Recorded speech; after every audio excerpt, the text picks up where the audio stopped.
Good evening, everyone. The location we are going to tonight is a location I discovered on the summer solstice, and honestly it blew my mind, and I have been waiting for an evening, one, where I'm off, two, where the sky is clear, and three, where there is not enough wind, not too much wind to sort of create ripples and ruin that reflection. I'll show you the image that I've got before.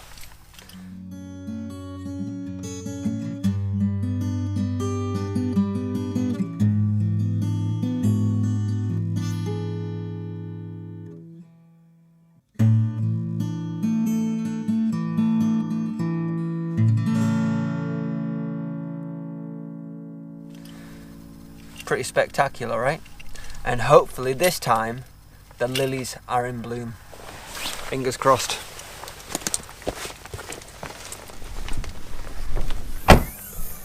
If they are in bloom, my God, this is going to be amazing.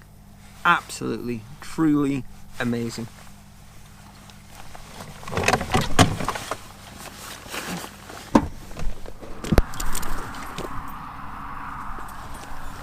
But I'm not going to just go to the location and take images. I'm going to show you where this location is. Something I don't normally do because Skye is so well photographed and explored.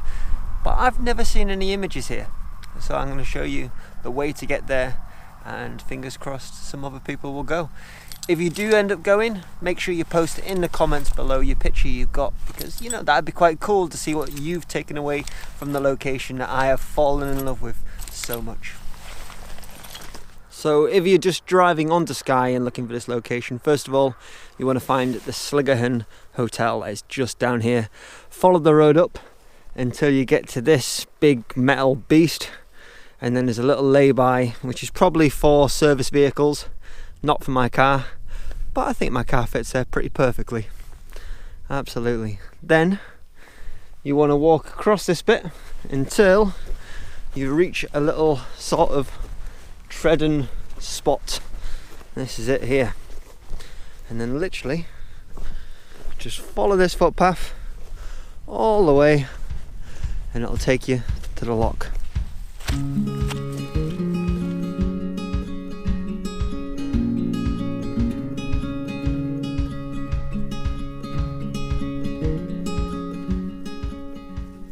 Depending on water levels, the path might sometimes feel like you're not really on a path. It might feel like you're just wandering with no aim. But every time you feel like you've lost the path, just walk in the most logical direction and you'll find it again. Which might sound quite vague, but it's the only way I can explain it. But if you do manage to find this little Loch-an, you'll be very, very happy with the rewards, I'm sure.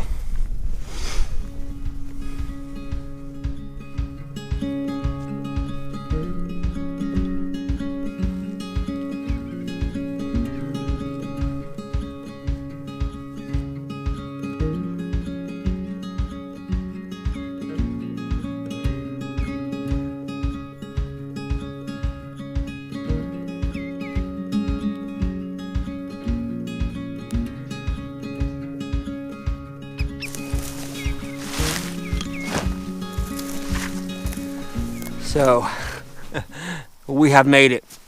Now, I don't think the lilies are quite at full bloom, but there's one thing that is out in force right now, and that is the midges. It is time to get some smidge on. Fingers crossed it works tonight. So the first thing I'm going to do, because I've got a bit of time now before it gets to that point where it's perfect for photography, is have a little walk around with my camera and go see if I can compose some images. I definitely want at least one picture with the lily in bloom in the image, since it's so perfect right now.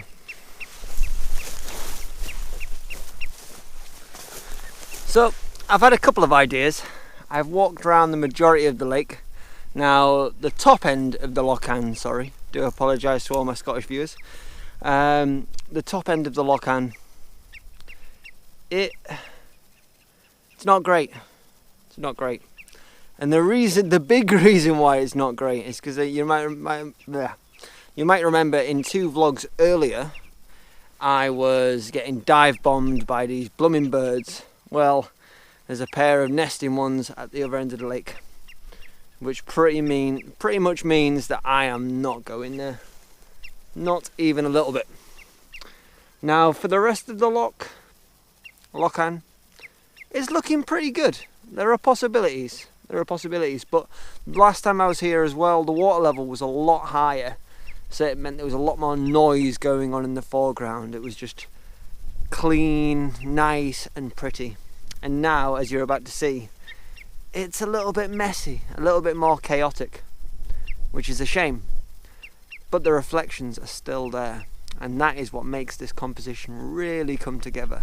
That mirror image of the mountain. So this, I think, is going to be one of the compositions.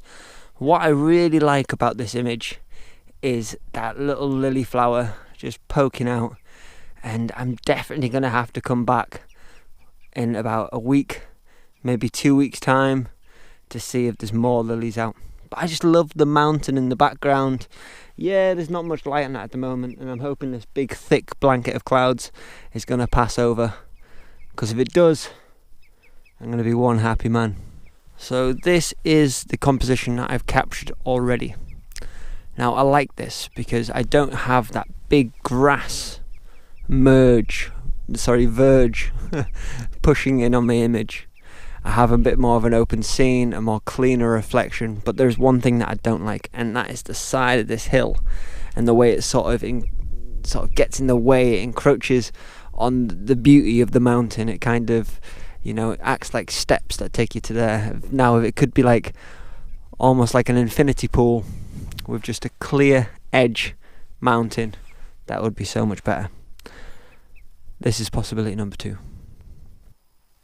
Now, I might not have mentioned before, wellies are pretty essential if you are thinking about coming and photographing this Loch-an.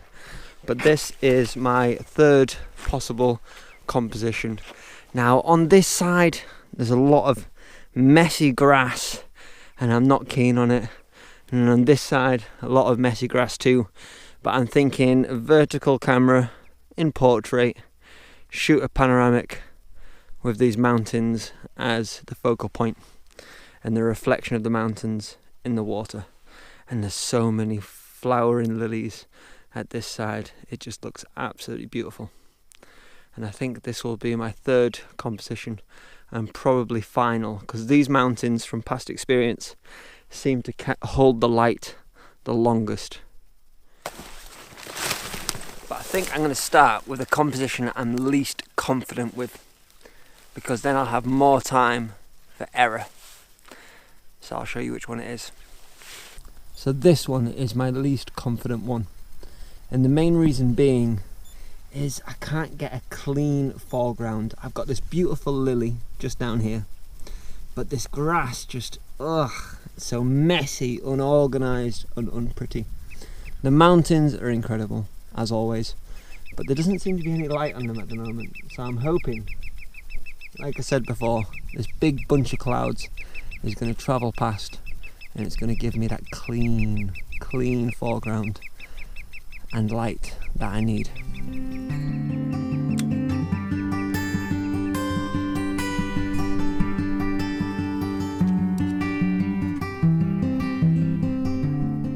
So for this image, because my foreground is so close and my focal point being the mountains, it's so far away, I'm going to do a focus stack. And now, for those of you that have seen my channel before, I roughly explain what focus stacking is, but never really go into detail. So from my understanding, don't get me wrong, I am not the most technically minded. I am definitely a practical, outdoorsy person. So photography, when it comes down to the technical side, I'm a little bit rusty. I understand it, but trying to explain it and put it across in a way that everyone understands, that's where I kind of falter a little bit.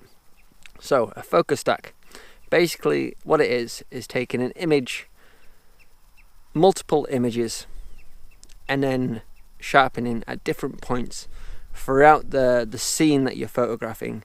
So then when you take it back to Lightroom and Photoshop and stuff, you can put them different images together in layers and then choose the sharpest points and put that together as a complete image. So you end up from sharp from front all the way through to back. Now, I've got a little technique to make my images that little bit sharper. Something that I've picked up, I've not really seen along the way, and I'm not sure if on a technical level I'm doing the right thing, but it seems to work for me, so I'm pretty happy with the results, and I'll show you what that is. So on the back of my camera here, I'm gonna up my exposure, and then I'm gonna zoom in to the mountain. I will correct the flat level because it's not exactly straight. Then what I do is I open up my aperture all the way down to 2.8, and then lower. Sorry, I'm getting eaten by midges. There we go. Lower that, my shutter time, and then all I do using my focusing ring, as I zoom in, focus it nice and sharp, choose a point with lots of texture, and you can really see when it's pin sharp. It's definitely out there, and I think that is the image at its sharpest. Right there. Now it's much easier doing this when you've got light on your subject. It is so much easier. But that for me is pretty sharp. So now that I've got that nice and sharp, what I'm going to do then is I'm going to close the aperture back to f11. There we are. Get a correct exposure of 1.3 seconds. Now remember, I've focused in on the mountain, so that means the foreground should be really out. So I'm going to fire that off. So that's looking really dramatic, but nice, and can be easily fixed in Photoshop. Now when I zoom in, the mountain itself is pretty goddamn sharp. If I do say so myself, that looks pretty amazing. And the foreground, oh my god, there is so many midges here. The foreground's not perfect, but is definitely acceptably sharp. But I don't want acceptably sharp, I want pin sharp. So all I'm going to do again is the same process. So now I'm going to choose the lily in the foreground, and I'm going to make sure that is beautifully sharp. To do that,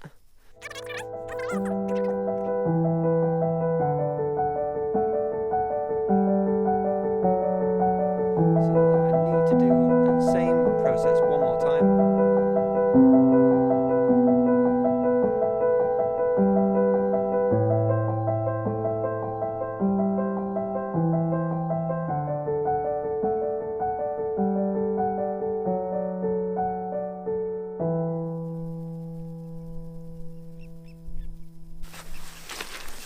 So it's a massive shame. I'm looking behind me, behind you guys, and that cloud cover has got thick. So that means these white lilies are even more important to this final image than I expected. The colour is starting to come in the clouds and it looks great, but without that light on them caps, it's just not going to be as good as what I've already captured. And I don't like returning to a location and coming away with something not as good as I've already captured.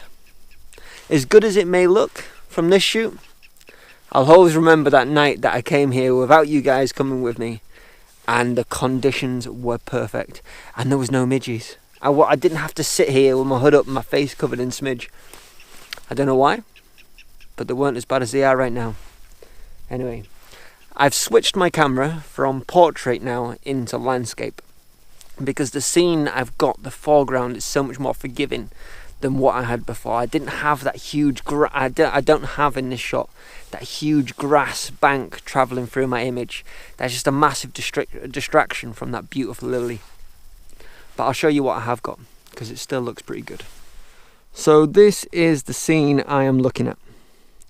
Now the grass down on the bottom bit here, it is a bit distracting, and if you look closely just down to this side, I've got these little yellow flowers that are quite distracting, and now I'm hoping when I get this into Photoshop I'll be able to sort of select this area and then do some clone stamping or maybe content aware fill to be able to get rid of these, because I don't really want them in the shot. And I've also got a little distraction down here. But what this image is about is the mirror here, the mountain and the clouds. That is what I like about this image. Now what I'm thinking about doing here is a long exposure to really make the clouds look all dreamlike and to flatten out the water, and then take another exposure a little bit later and then blend the water in. In fact, I'm going to do that in reverse. So I'm going to focus in on my foreground now,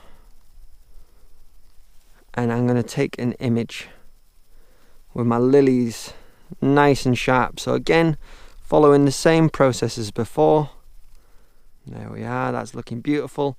And then I'm going to focus in on the mountain now, and I'm going to drop my 10-stop polarizer on and do a long exposure. So open up my aperture all the way again, and now I'm ready to drop my 10-stop on the front and then take a very, very long exposure. So I've got my 10-stop on now behind my medium grad. I've calculated in all my settings, so it's given me a 2.17 second exposure, and most importantly, covered my viewfinder. Now I'm just going to press shutter release, time, and start, and now just wait for that to count down.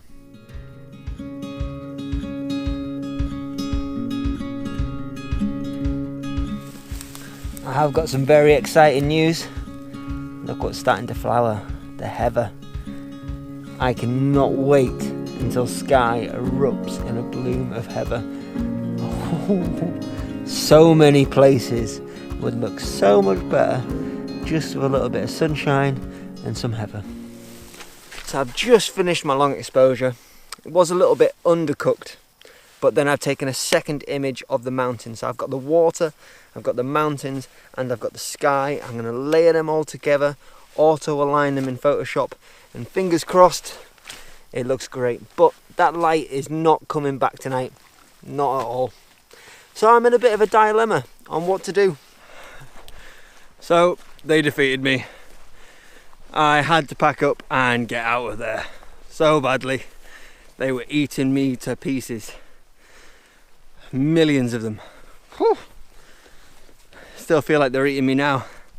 They probably still are. Anyway, so I captured that long exposure, that 2:17 for the sky, and then I did a later image for the mountains because it was a little bit undercooked.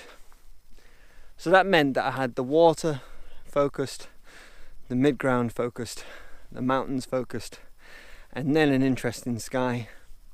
Blend them all together, get all the different ingredients to make a cake, hopefully bake it well.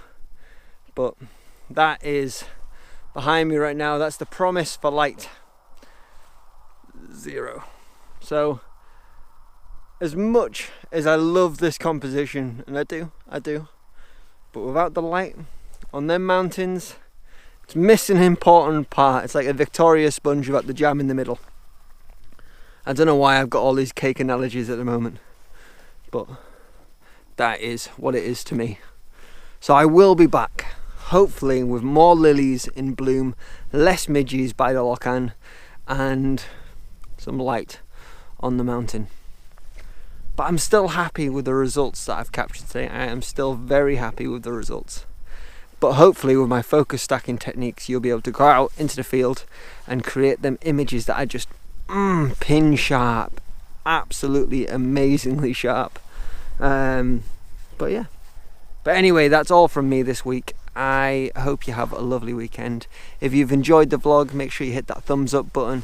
hit that subscribe button and give me some love. Write in the comments below. Tell me what you thought of the images.